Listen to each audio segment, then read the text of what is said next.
Good morning, everyone. Welcome to Orange Coast Unitarian Universalist Church on Zoom. We respectfully recognize that our church property rests on Achiman and Tongva land. My name is Catherine Osborne, and I'm your worship associate this lovely morning. I'm joined by Reverend Sian Wiltshire, our minister, to welcome you. This morning, Beth Syerson, our Director of Music Ministries, is taking a well-deserved vacation, but is with us in spirit with voice recordings. Reverend Judy, our Director of Religious Education, already held classes with children early this morning, and she'll offer one for our youth after the service. I'd like to invite you to open the chat box, and if you haven't already, say hi this morning. Talk about the weather. I was looking at it earlier. It looks like we have some more spring weather, which is very much appreciative. Talking about how your coffee is this morning. We'd love to hear it. As Unitarian Universalists, we have many different beliefs, but we are one loving community. We are bound together, not by a common set of rules or beliefs, but rather a covenant. A covenant is simply a promise. A promise that whatever our beliefs, we accept one another and encourage each other in spiritual growth. We affirm that all life has inherent value and that all existence is interconnected. We strive for justice and compassion in our deeds and relationships, and we are committed to creating a welcoming community that regards the traits that sometimes divide people. I want to extend a special welcome to visitors. If you're seeking a spiritual home, we really do hope that you'll find it here. As usual, after the service, we will be placing everyone who remains into Zoom breakout rooms for 20 minutes of coffee and conversation. Everyone is welcome to join in, and it's a great way to get to know people in congregation. Our worship begins with the lighting of our chalice, the symbol of the Unitarian Universalist tradition, and as we light it, we say our unison affirmation. If you have a chalice or a candle at home, we can light them together. Please join me now as we begin. Love is the spirit of this church, and service is its law. To dwell together in peace, seek truth and love, and to help one another. This we affirm together. Please join us in singing the opening hymn.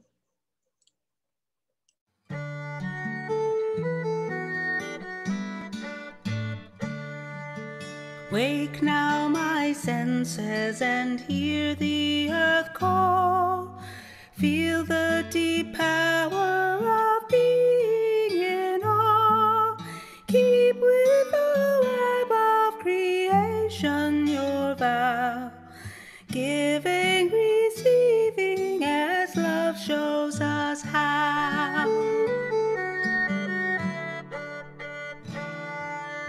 Wake now, compassion, give heed to the cry.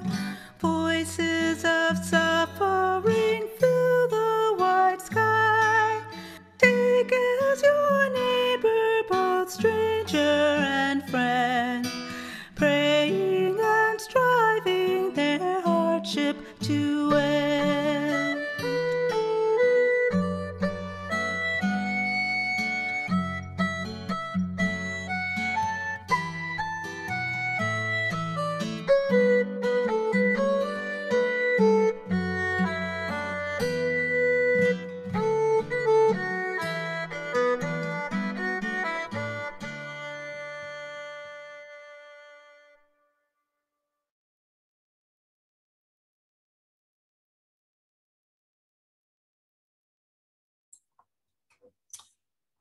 So welcome everyone. I want to let you know that I was going to talk this morning about the importance of the free press in a democratic society that was called the Fourth Estate.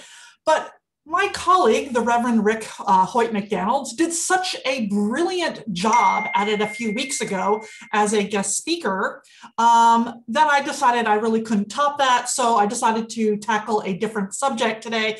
So instead, I want to talk to you about another area that I think is eroding our democracy. And that is conspiracy theories, and specifically one that has kind of run off the rails, and that is QAnon. And one of the fascinating things that I've learned is how easy it is to fall down that rabbit hole. You know, our fourth principle as Unitarian Universalists is to affirm and promote a free and responsible search for truth and meaning. A free and responsible search for truth and meaning. So how do we do this in a modern age of social media and people calling the free press fake? That's what we're hoping to sort of address a little bit this morning. So let's begin this morning with a poem by Albert Hofstadter called The Edge of Doubt. He says, there is always that edge of doubt. Trust it. That's where the new things come from. If you can't live with it, then get out. Because when it's gone, you're on automatic, repeating something you've learned. Let your prayer be this: save me from that tempting certainty that leads me back from the edge, that dark edge where the first light breaks.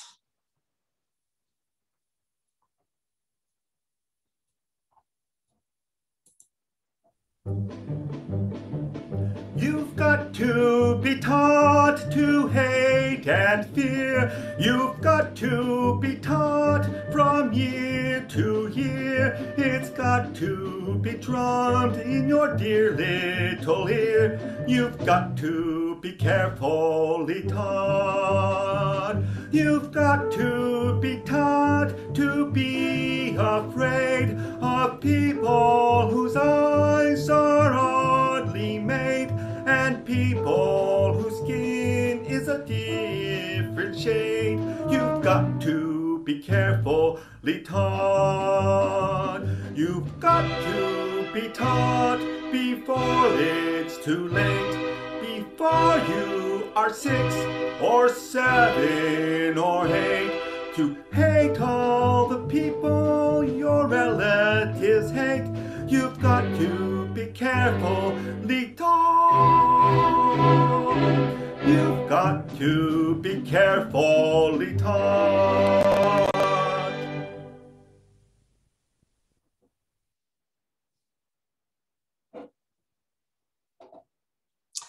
And where do we learn all of this? In lots of different ways.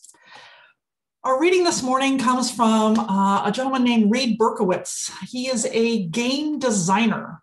And in particular, he designs games like role-playing games, games that are called ARGs or alternate reality games, interactive theater, that kind of thing.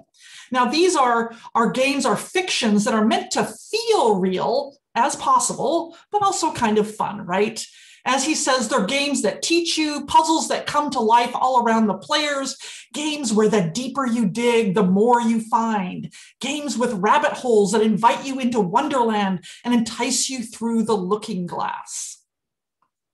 But there is a problem with writing these games, and that's people. They can be very unpredictable, even when using logic.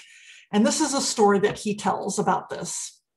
He wrote, "In one of the very first games I ever designed, the players had to explore a creepy basement looking for clues. The object they were looking for was barely hidden, and the clue was easy. It was Scooby-Doo easy. I definitely expected no trouble in this part of the game. But there was trouble. I didn't know it then, but its name was apophenia. Now, apophenia is the tendency to perceive a connection or meaningful pattern between unrelated or random things, such as objects or ideas. As the participants started searching for the hidden object on the dirt floor were little random scraps of wood. Now, how could that be a problem? It was a problem because 3 of the pieces made the shape of a perfect arrow pointing right at a blank wall. He says, it was uncanny. It had to be a clue. The investigators stopped and stared at the wall and were determined to figure out what the clue meant. And they were not going one step further until they did. The whole game was derailed. Then it got worse. Since there obviously was no clue there, the group decided the clue they were looking for was in the wall. The collection of ordinary tools in a basement they found conveniently laying around seemed to enforce their conclusion that this was the correct direction. The arrow was pointing to the clue and the tools were how they could get to it. How obvious could it be? I stared in horror because it all fits so well. It was better and more obvious than the clue I had hidden. I could see it. It was all random chance, but I could see the connections that had been made were all completely logical. I had a crude backup plan and I used it quickly before these well-meaning players started tearing apart the basement wall with crowbars looking for clues that did not exist. These were normal people and their assumptions were normal and logical and completely wrong.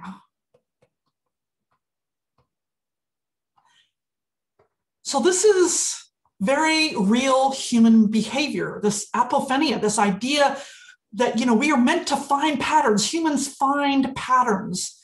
And not only do we find patterns, but we're meaning makers.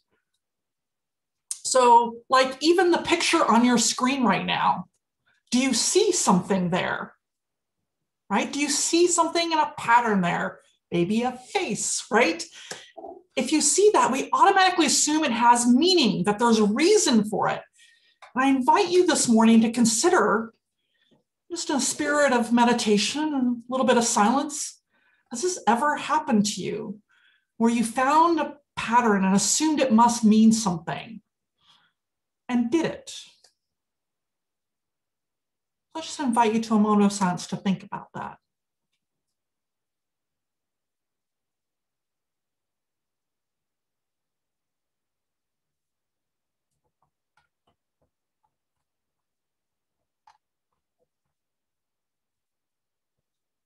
When you're ready, you are invited to join Barbara in singing.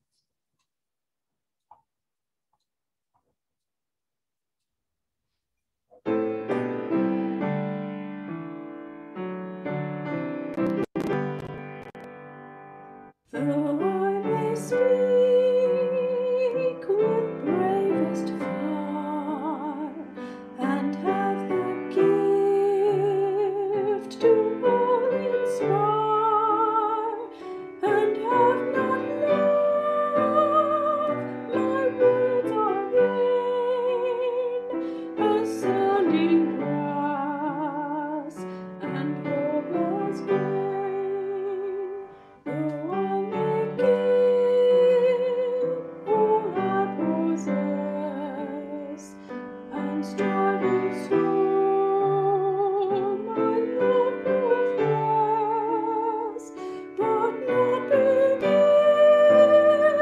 by love within, the prophet soon turns strangely thin. Come, Spirit, come, our hearts control, our spirits long to be made whole.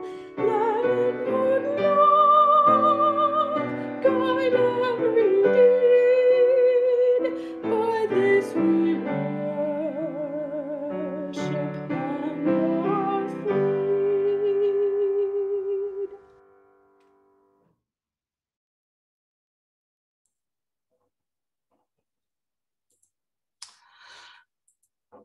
All right, I'm just wondering, has anyone here ever read the book Interview with a Vampire? Anyone else here? It's a little bit older book. It's by Anne Rice. So I read this book back in my 20s when it was sort of all the rage, and they even made a movie about it with Brad Pitt and Tom Cruise. And I remember when I was reading this book, I was just glued to it. I remember that when I got done, though, like I kind of felt a little bit creeped out, like a little icky, for lack of a better word. Because Rice, she waves a very kind of creepy tale about a world of vampires and blood and sex and power. And when I got done, I just felt just kind of, just like I had something sticky on me, icky. because it's sort of like one part titillation and one part fear and one part just plain creepiness. And I realized I didn't want to read any of her other books. She wrote a bunch of sequels to it, and I didn't read them because I didn't want to feel that way. And this is honestly, it's one of the reasons why I don't read horror, because honestly, that's kind of what this is and what horror does. It kind of puts you into this world that is just kind of just creepy. And some people enjoy that, but I didn't even realize it when I was reading it. It wasn't until I got done that I had that kind of creepy feeling. And what's interesting is that people who have left QAnon describe something similar. They felt drawn in and were kind of titillated by the whole thing. But when they left it, they realized they actually felt kind of icky, on top of feeling some remorse as well. But let me first explain a little bit about what QAnon is. Now, I'm sure that most of you have heard about it, but I just want to make sure to give you some broader background, because I didn't know any of this information, even though I'd heard about it. I want to get everybody on the same page. And a lot of this comes from a paper on the subject by Rutgers University, which if you want, I can send you that information. But QAnon is a conspiracy theory and a subculture. Okay, originally based online, but spilled over into the real world. It dates back to October 2017. I thought it was actually earlier than that, but it was October 2017 when an anonymous author named Q Clearance Patriot began posting cryptic messages on the 4chan message board. And now 4chan is a place where many conspiracy theorists hang out, since everywhere in there is completely anonymous. There's like some way that they do it that makes it completely anonymous. In addition, there were other Anon conspiracy theories going on at the time, including FBI Anon and CIA Anon, to name just a few. Now, Q claimed to be an insider in the US government, so this kind of got everybody's attention. And these posts were puzzled over and interpreted by bored users and soon by people on other internet platforms like Facebook and Twitter and all sorts of things. And a core theme soon emerged, which remains central to all of the QAnon mythology. And that is that the world is secretly controlled by Satan-worshiping cabal of pedophile elites who practice human child sacrifice. I kid you not.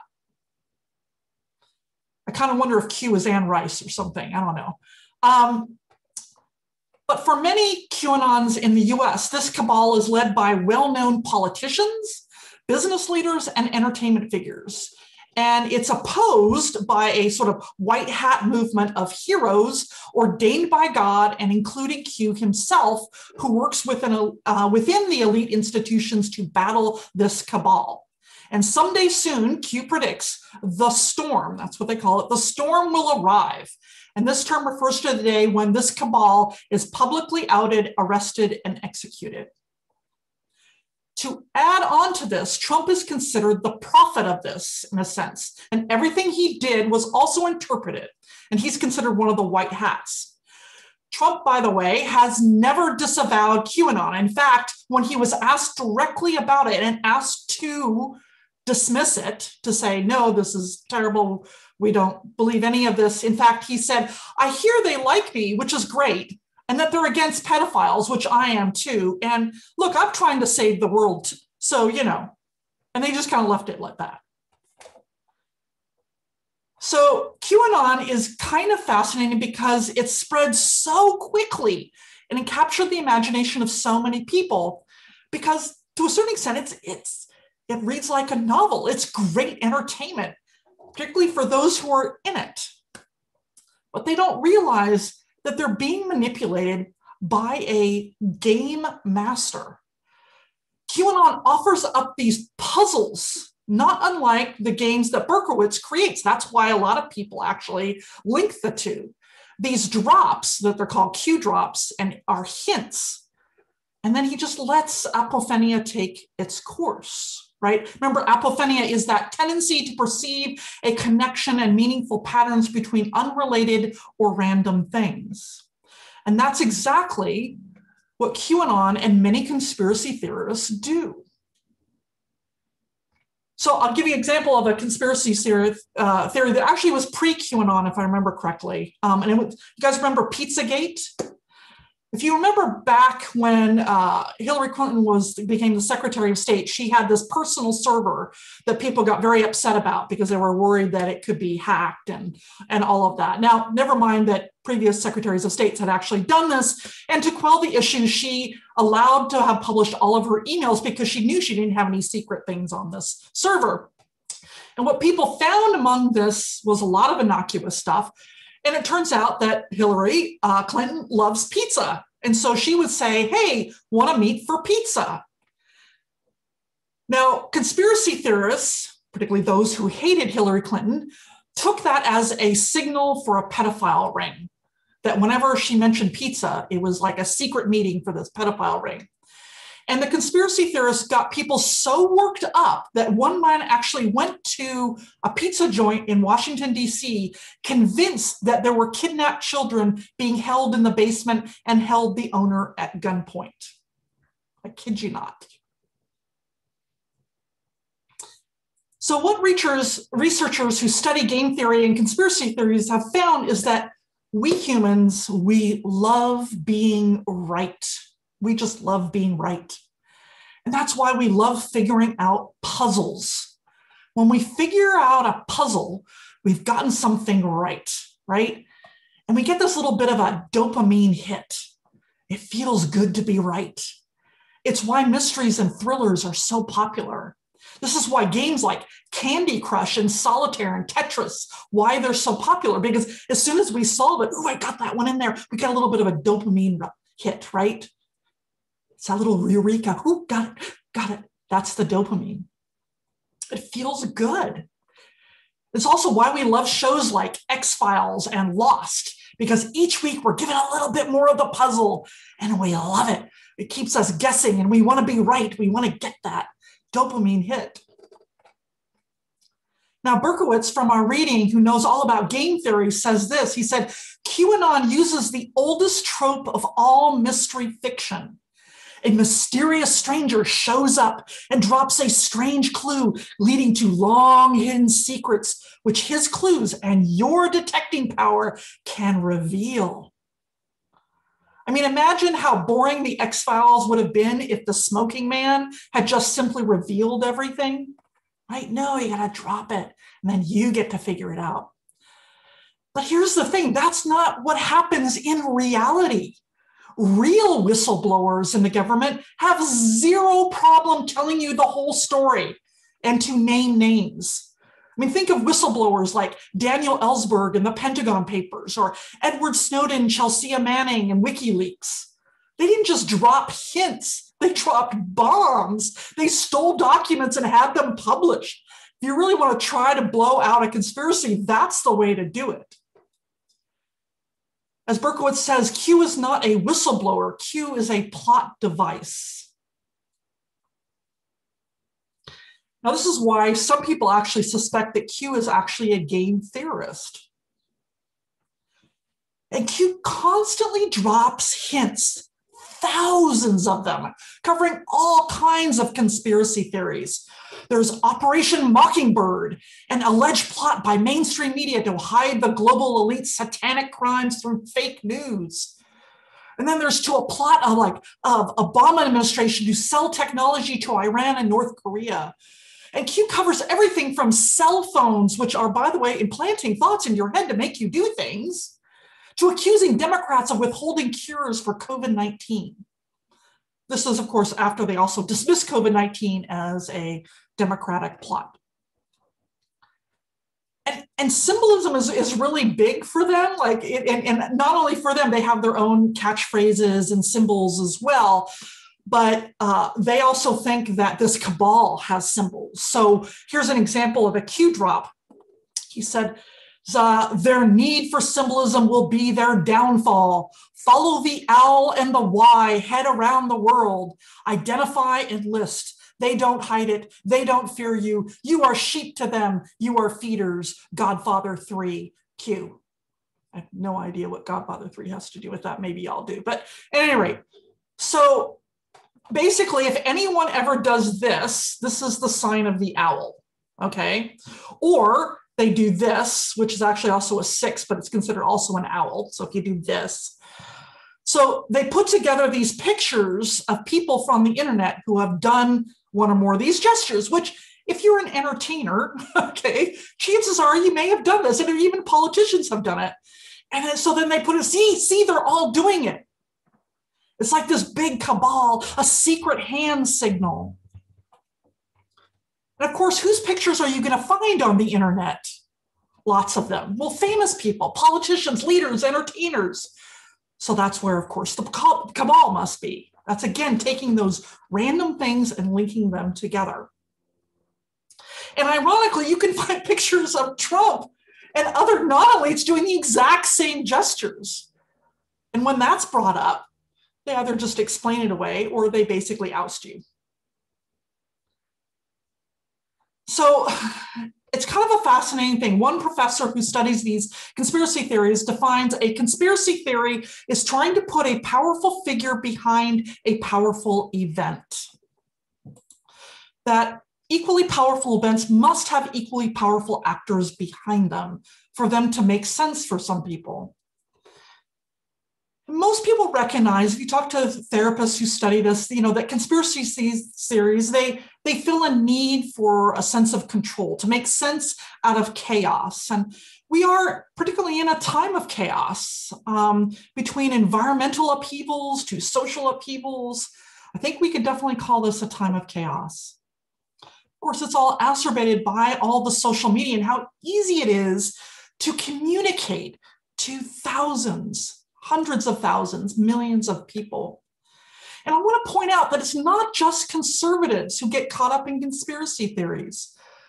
Liberals are more apt to believe conspiracy theories about Trump, for example. And we as a country have a long history of conspiracy theories. This is not something new. And some of them have led to violence, to careers ending. Think about the burning of witches in New England, right? Or McCarthyism of 1950s and the big Red Scare. And this is part of the problem, is that conspiracy theories can get out of control. They can lead to violence. And they often exacerbate racism and nationalism. They're looking for people to blame to make it about this one group over here. For example, Jewish people, anti-Semitism has a long-running history of conspiracy theories that date back almost to the beginning of Christianity. Remember, these big events must have a big cabal behind them. But even QAnon is different from your average conspiracy theory. It's gone beyond game theory and even beyond violence, really. It's become a religion for people. This is the other comparison that people are like, wow, really? So why do I say that? Well, think about it. There are prophets. Q is the prophet, and Trump is the prophet. And they have sacred texts. These are the Q drops. People constantly try to interpret, assuming that it's truth. Matter of fact, you can get apps that actually have all of the thousands of drops that Q has done. So it's not just a few, it's like thousands of these drops. And they have an eschatology, an end times, in a sense, called the storm, when it will all be revealed. And not just revealed, but the bad people will be executed. Many QAnon people, they just can't wait to say, I told you so. And of course, they're still waiting.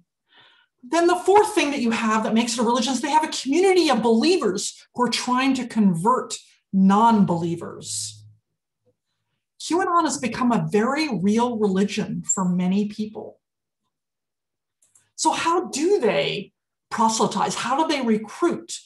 Because they don't just come out and say, hey, the world is secretly controlled by Satan-worshiping cabal of pedophile elites who practice human child sacrifice. I mean, they know that that's going to sound pretty crazy coming right out of the box. So they start with the one word that always gets to people, pedophilia.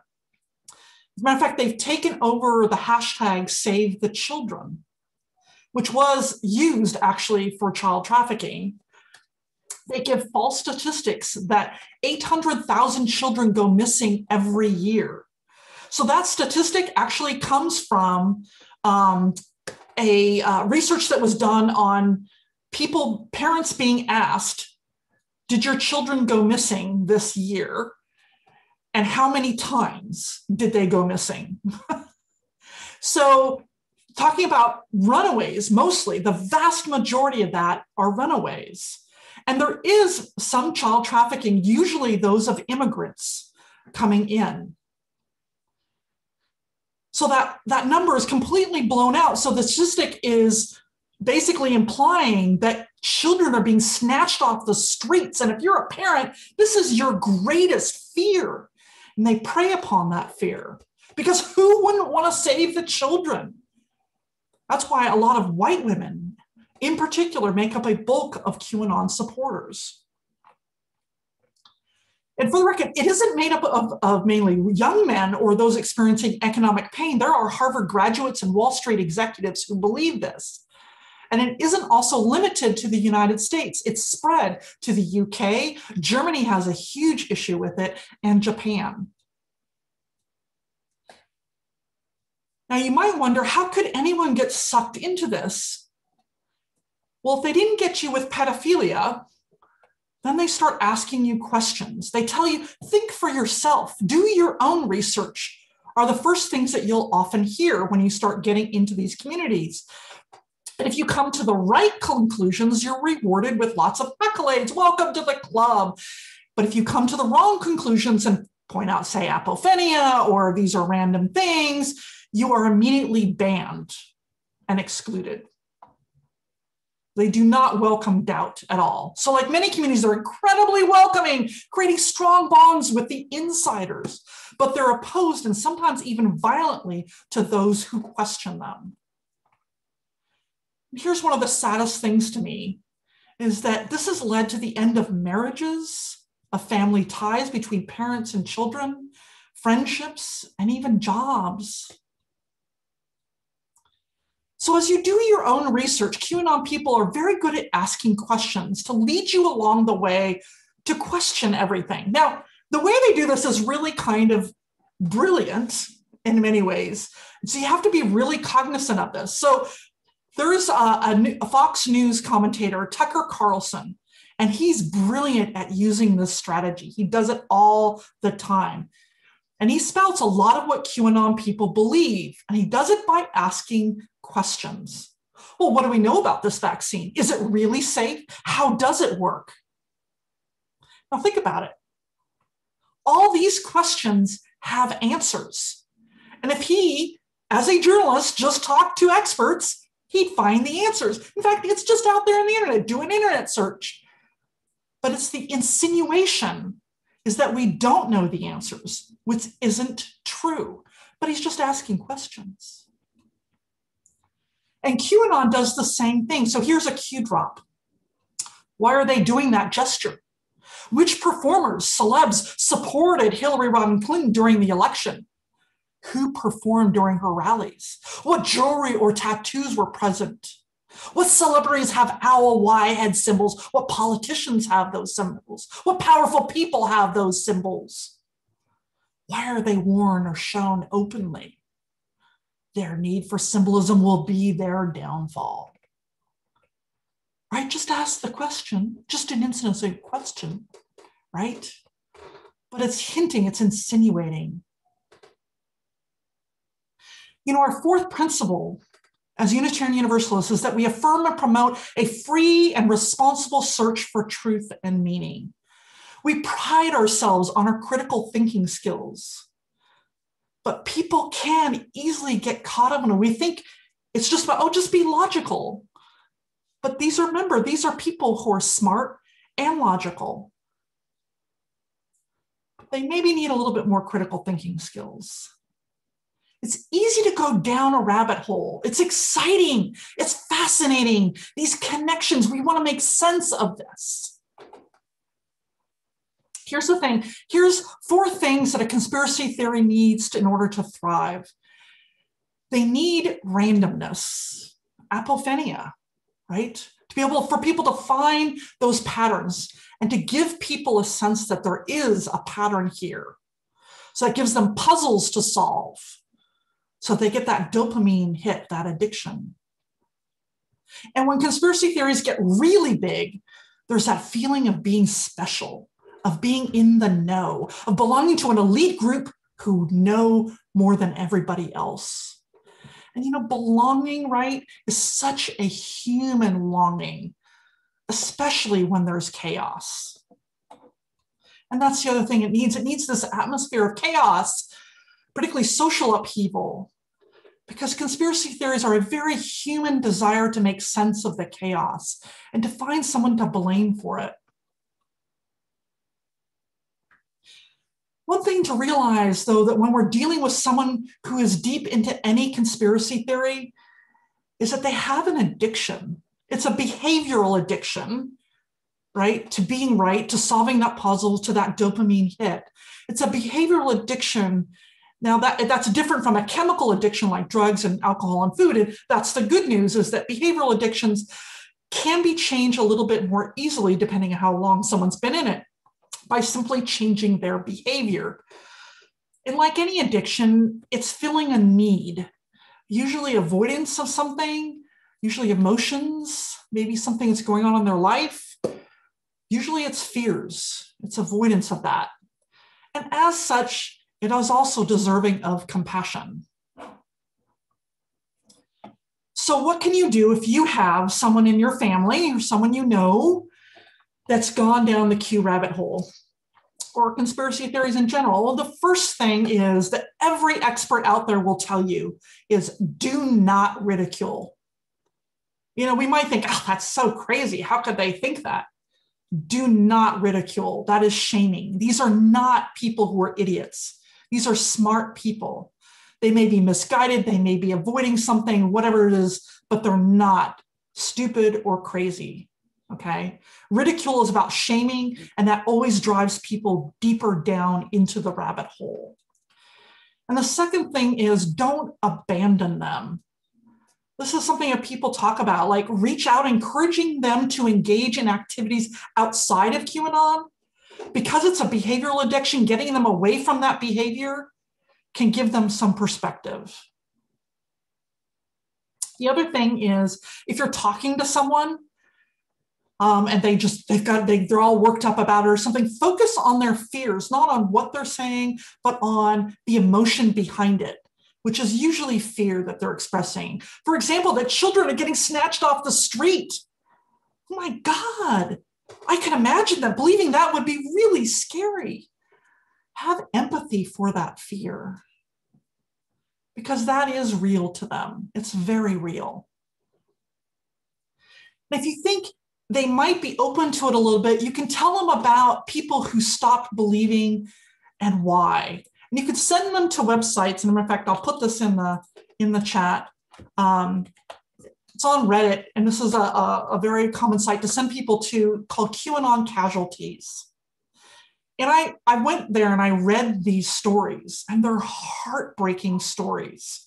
There are stories of people who were caught in, a lot of teenagers whose parents are into it, or parents who the grandparents are into it, and they don't know how to deal with it, and they're struggling with this. And you hear about people's lives being destroyed.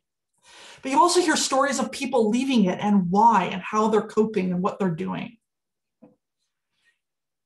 And last but not least, one of the biggest things people will tell you out there, the experts who study conspiracy theories and particularly QAnon, is don't argue.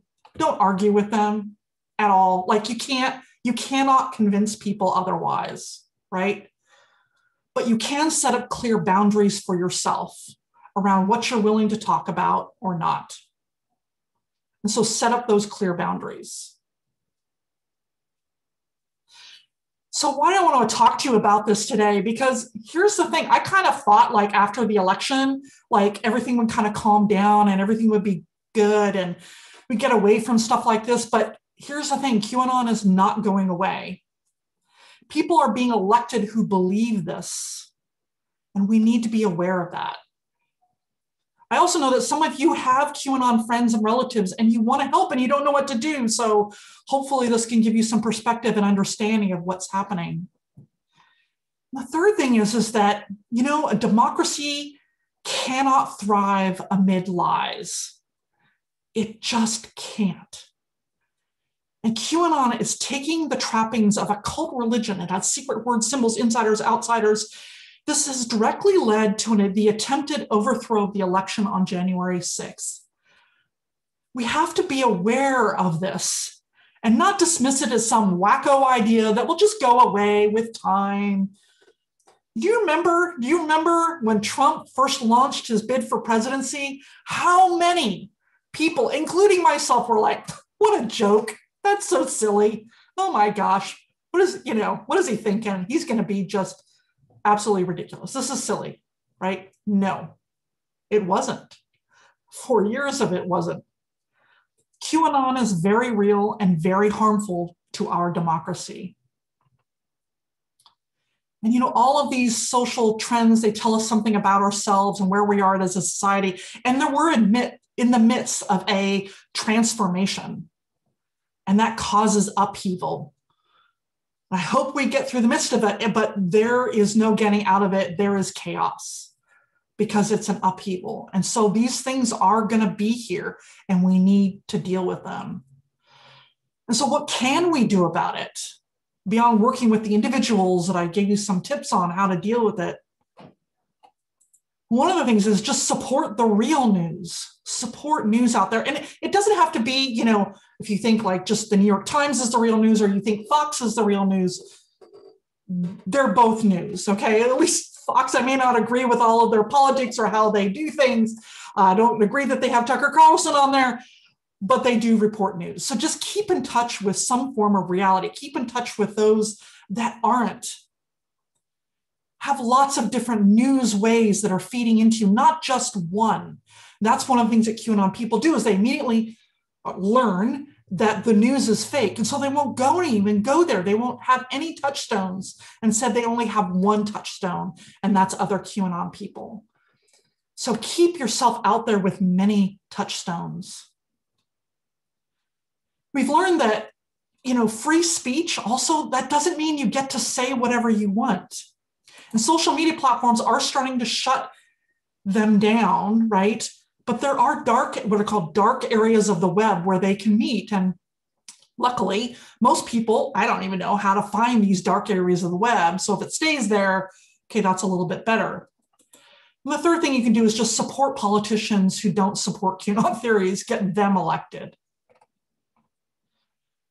Because, it's one thing to disagree with the opposing party's political views, right? We've seen this polarization happen over the last 10 years. But it's an altogether different thing when people think that the opposing party are kidnapping and cannibalizing innocent children. People go from just being wrong or idiots or snowflakes to being purely evil. And with technology being what it is, we are literally facing a potential witch hunt, like a real one. So it's going to be up to all of us to keep speaking the truth, to protect the truth, and to stop this kind of fear and hate mongering. People who live lives of hope and peace and justice. A lot of people like you. So let's take some deep breaths. We can do this. Let's take some deep breaths. Love our country. Love this through the chaos. As we take these deep breaths, let us sing.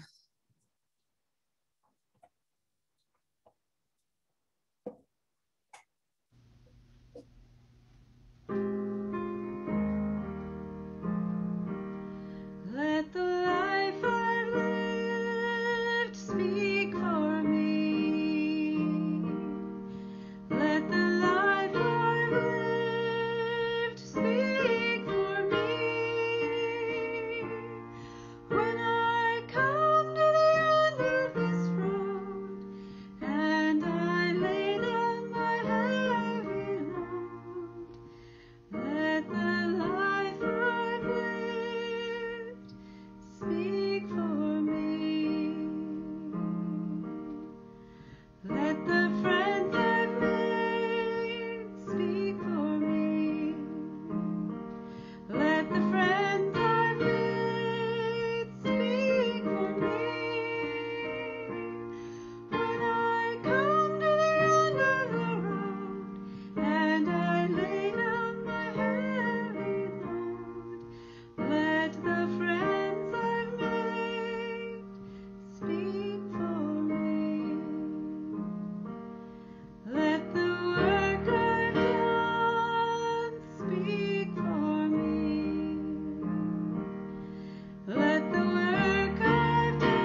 Unitarian Universalist congregations are fully self-supporting, meaning that members and friends raise all funds for the operating budget, ministries, and programs of the church. We're ever grateful for your gifts of time, treasure, and talent. OCUC amplifies that spirit of generosity by sharing one half the plate we receive with an organization that shares our values. This month, we are supporting Stand Up for Kids. It's established in Orange County in 1990. It serves homeless and at-risk youth and young adults 25 and younger. It has a lot of awesome programs I really suggest you check out and look into. As to better these realities of these young folk, let's support them. And on that note of support, there are now multiple ways in which you can support the church and this organization. You can mail a check, you can go through our website, you can use an app called Give Plus, or by texting. The choice is yours. All information is on our website should you need it. As always, thank you for your generosity as the offering is given and received.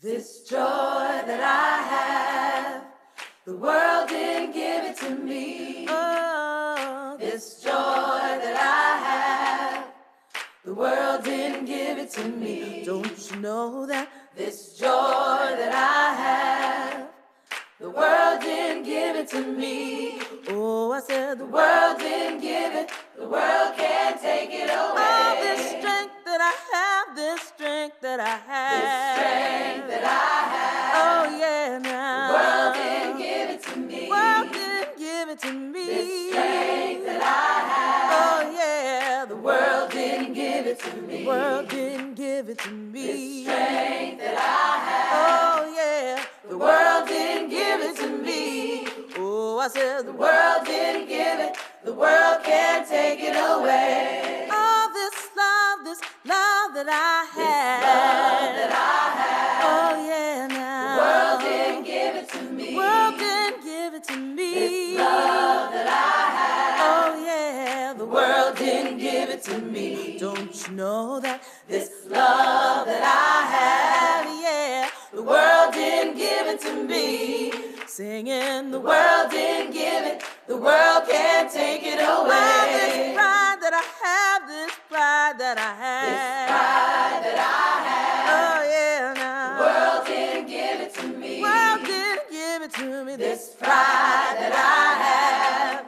I said the world didn't give it to me. Don't you know that this pride that I have, yeah, the world didn't give it to me.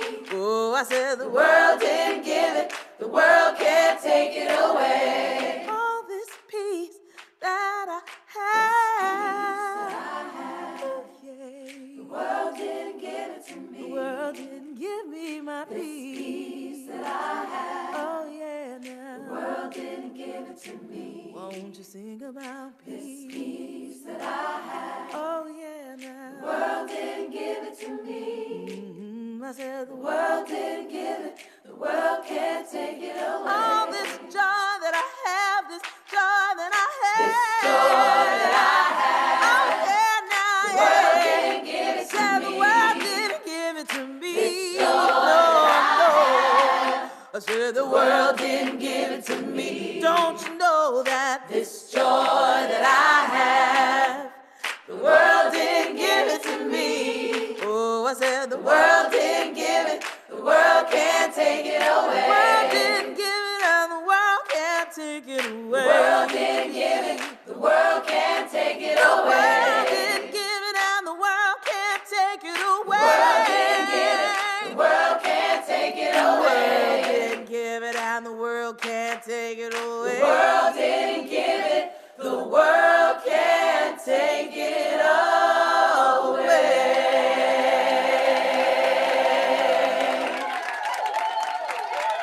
Resistance Revival Chorus believes in the words written by the poet Toy Darracott when she wrote, "Joy is an act of resistance." We believe in the words of Mr. Harry Belafonte, who said, "When the movement is strong, the music is strong." We sing to revive the hearts of those who fight for social justice, and we sing together for freedom.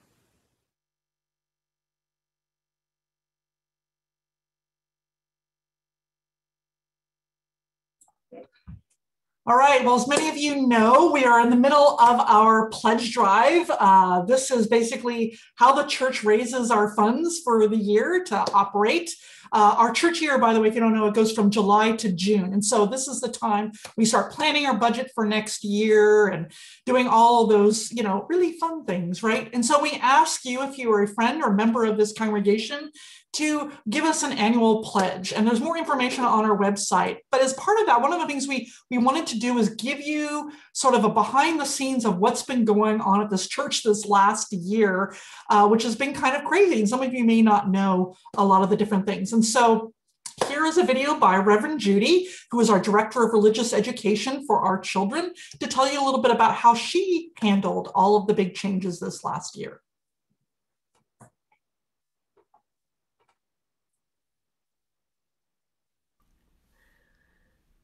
Once there was a loving church community with people of many different beliefs.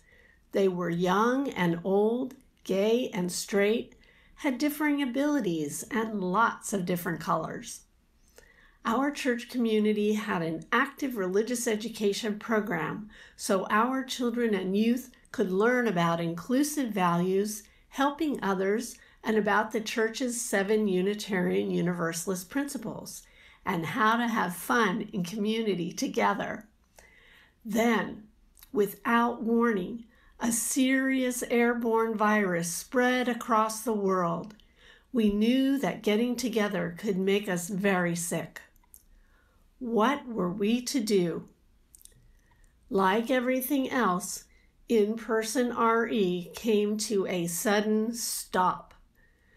We searched for ways to keep things moving forward. With the support of Reverend Sean and technical help from Steve Morihiro and Nina Smith, we figured out how to meet together by computer instead of meeting in person.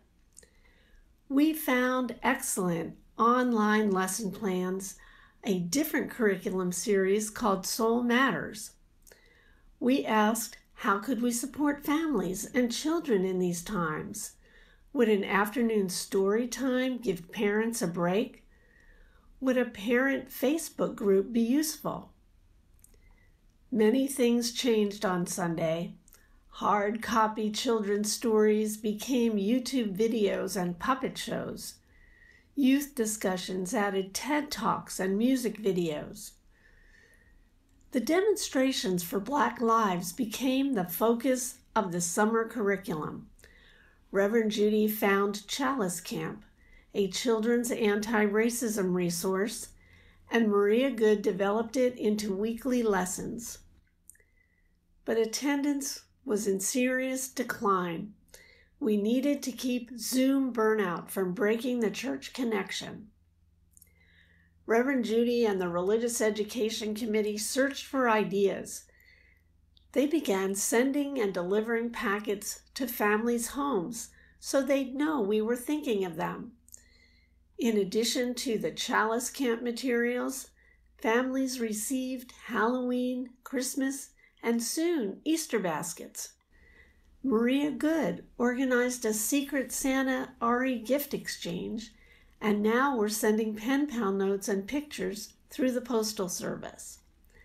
Much has changed, but the spirit and the love continue. It takes many to grow a loving community. Please support our 2021-2022 operating pledge drive generously.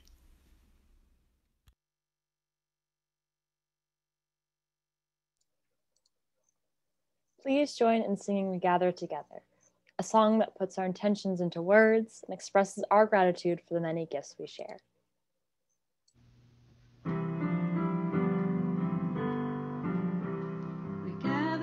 Together we gather as one, for peace, love, and justice for everyone. We give from our hearts to show that we care. We can change lives with what we share.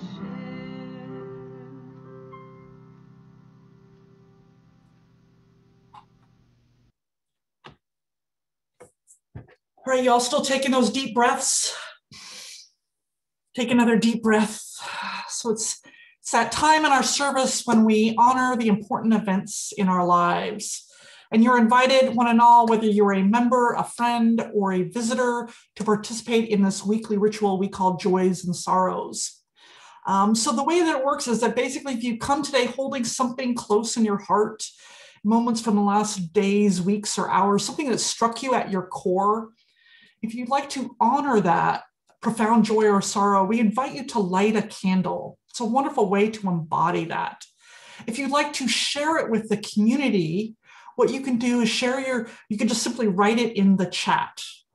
So let's just take a few moments in contemplation, and then I'll begin to read those joys and sorrows out loud. And please forgive me if I miss a joy or sorrow. You can help me not to miss any by waiting to type comments to an express joy or sorrow until we are finished. Let's take deep breaths.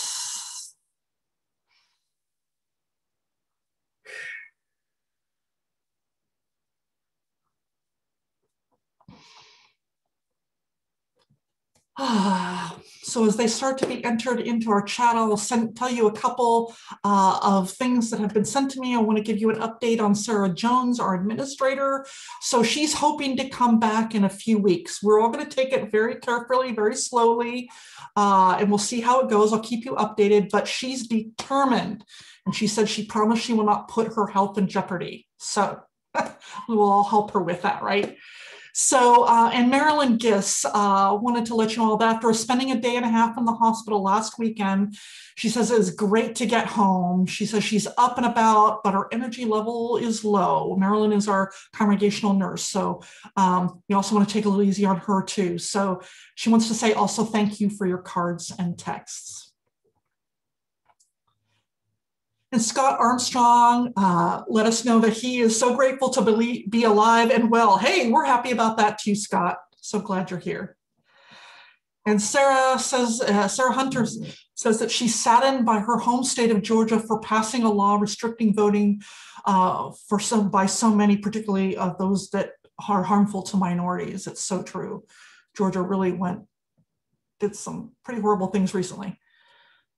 And Peggy Privers says she's relieved that her husband Richard has successfully had his 2-year delayed cataract surgery, and he sees better already. So wow, he had this cataract surgery. It's been delayed for 2 years, but he's now got it. Excellent. And Tom Lockery says, many of you knew my dad, Bob Lockery. He was a member here at this church. He would have been 95 today. As Tom points out, he is missed. Yeah, what a dear man. And Jeffrey let us know that he received his first vaccine on Wednesday. Yay, yay, Jeffrey.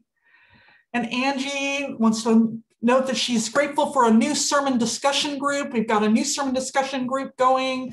And by the way, if you're interested in that, to either contact me or hello@ocuc.org and we'll get you connected to that group. There's a few more slots left, but I think it's close to being full. So glad you're enjoying it, Angie. It's wonderful. So, and Mara and Andres let us know that we are joyful that our daughter Vivian's surgery went well and she is happily recovering at home. We are so grateful for all the love, support, and food we receive from this community. They say, we love you and thank you very much. Oh, we're so glad Vivi's okay. And Hannah says she's excited to share that she has her first vaccine appointment on Friday. Yay, that's awesome.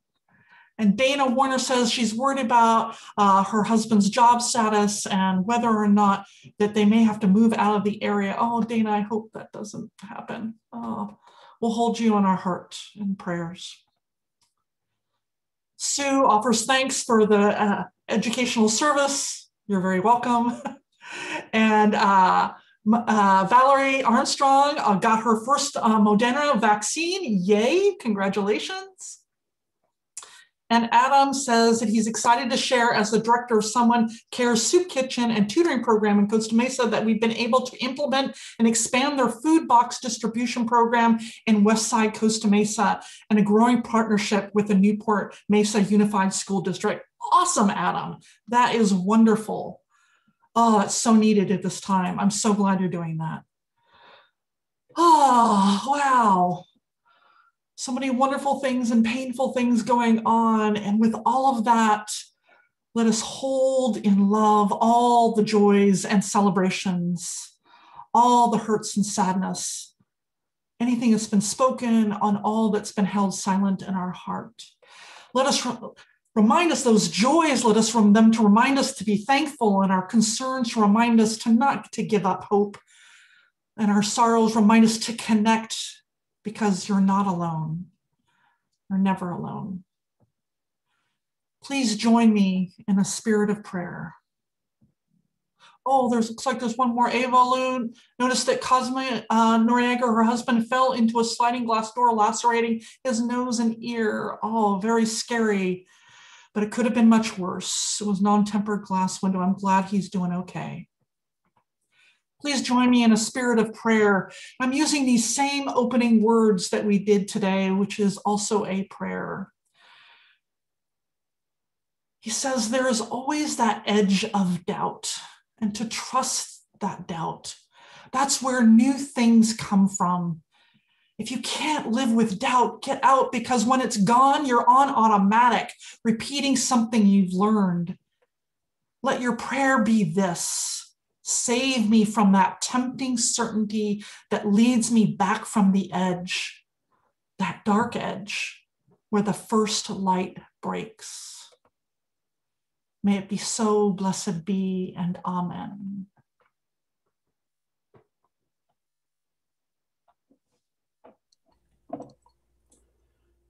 Sorry about that. There we go. Okay. Let us join together, extinguish the flame of our chalice, and say together, extinguish our chalice, but not the light of truth, the warmth of community, or the fire of commitment. These we carry in our hearts until we are together again. Thank you for joining us this morning. We are a congregation made up of all people who all believe differently. And yet when we gather together, we make up one loving community. We need not think alike to love alike. If you are a guest or a visitor or someone who hasn't yet been known to us, I invite you to become part of this beloved community. We encourage you to write in the chat your name and where you're from so we can welcome you. And if you'd like to know more about our church, including programming for children and youth, please contact us at hello@ocuuc.org, and we'll help you get connected. In addition, we invite you to sign up for our weekly email called The Blast at blast@ocuuc.org. We want everyone to feel a part of this beloved community, so please reach out and we will help you get connected. After the benediction, we will have a short period where everyone can wave and say hello. Then those who remain, we put into Zoom breakout groups for 20 minutes if you so choose. We invite you to check in and get to know the people in your group and welcome any visitors. All right, and announcements. You can see there's lots of fun things going on, our weekly things that are going on. I want to point out a couple of things. One of which is we have open mic night, which is this Saturday at 7 o'clock. I believe it's on this Zoom link. So you can just sort of come here and do that. And also in April, you want to register now for the Springs Men's Renewal Retreat. If you identify as male, you are welcome to join this group. It's wonderfully run by our wonderful Corey Brown, who sits on our board. And it's just a wonderful, meaningful, deeply meaningful time for men, Unitarian Universalists, within all of our congregations, all in the area. I really encourage you to be involved in that if you would like. So the other thing I want to point out is that we, as I mentioned, we are in the middle of our pledge drive, right? So one of the things that Sandy Martin, our pledge drive chair, came up with was this idea, because everybody often forgets to turn in their pledge, right? Like, it's just like we mean to, but we forget to do it. And a pledge can be zero, by the way. It doesn't have to be a big number, so basically what you can do is you drop by on Saturday, you can pick up a bag. We've got this new grocery bag. You need to have it in your grocery to put your groceries in, or anytime you want to have a bag. It rolls up into a nice thing you can put in, say, your purse or your pocket or something like that. It has Orange Coast Unitarian Universalist Church on it. And it's a great sort of conversation starter at grocery stores and stuff like that. So if you turn in your pledge this Saturday, you hand in your pledge, You could just fold it over. Nobody has to see it. You just hand it in and you get a bag.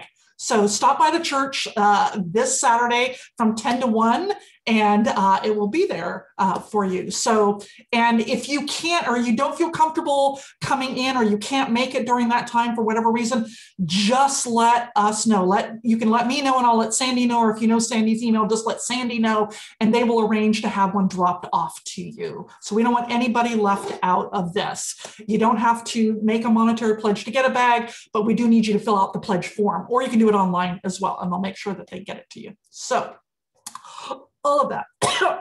Oh, Sandy's put her email in the thing. So let us together join Beth in spirit in singing our benediction.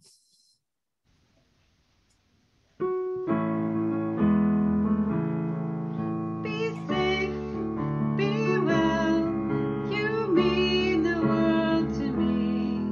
Be safe, be well, you mean the world to me. Be safe, be well, you mean the world to me.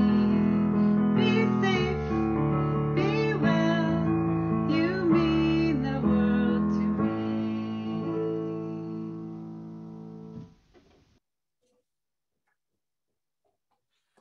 All right, my people, hold fast to the truth and let it shine. Let us save our democracy.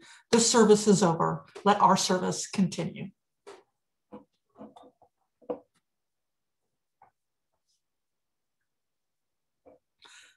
Hey there, everyone. Oops.